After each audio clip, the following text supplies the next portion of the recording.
What's good? Good afternoon. It's your boy checking in, Wizzy J. I just wanted to say um,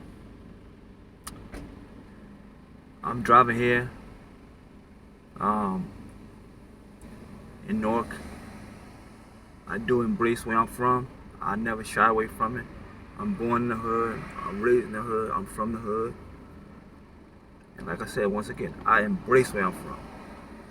Because that taught me a lot as a kid and when I'm growing up. It even teaches me a lot now. A lot of examples were set for me, but not in a good way. As far as like a way that was like unfortunate, you know. That's never nothing to brag about. But just want to say a few things. Like I'm gonna keep preaching.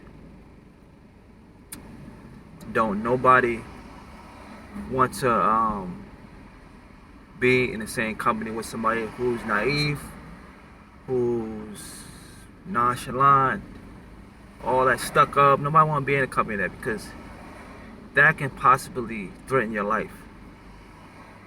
You could be around a person that's nonchalant, naive, and stuck up, and that can get you into some mess. Real people, I'm talking about real people who got respect for themselves and respect for others, don't want to be around that stuff.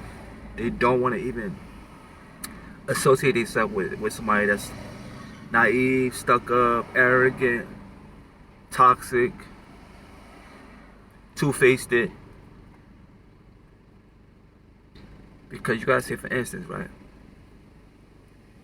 Say if one friend you don't have a problem with, you don't got a problem with him, but you got a problem with the people he hang around, but you don't got a problem with that friend. You gonna have to cut that friend off, because that friend is hanging around people you don't associate yourself with, but you do only talk to him. That's gonna be complicated, because what if he don't wanna distance himself away from people you don't mess with? That could cause conflict. You don't want to be around that, so you got to cut him off too. Even though you don't have no problem with him, just by him hanging around people you don't really associate with, you don't really mess with, you're gonna have to cut him off, because it's never ever gonna work out. And that's what I'm talking about. You don't want to be around, if it's family, friends, co-workers, it don't matter. You don't want to be around nobody who's naive, and I'm definitely not naive, toxic, jealous, envy. Like, it's all the same stuff. It's just not a good thing to be around, because it ain't like the person gonna come up to you and say, you know what, my fault, my bad, you know, it was my fault, you know, I was wrong the whole time. No.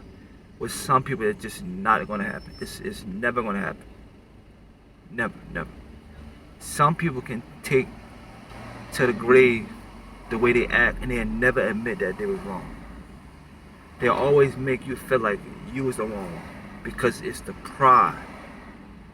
But like I would keep saying, you gotta learn how to put your pride to the side and be a man.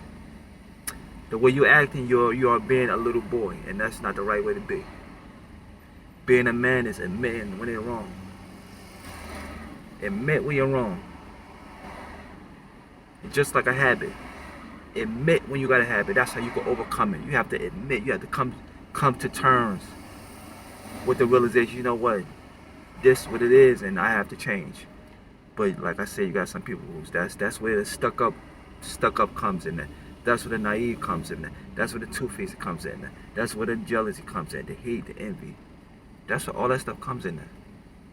People don't want to admit. They don't want to deal with their demons. But one way or another, you are going to deal with that. Excuse me, I'm sweating because it's hot.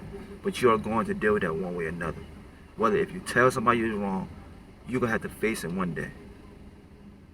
And the way you're going to have to face it is your higher power. That's where you're really going to have to face yourself, your higher power. So you can duck it now. You can throw it under the bus now and not deal with it. But it don't matter. You're going to have to deal with it sometimes in the future. Peace. See you on my next video.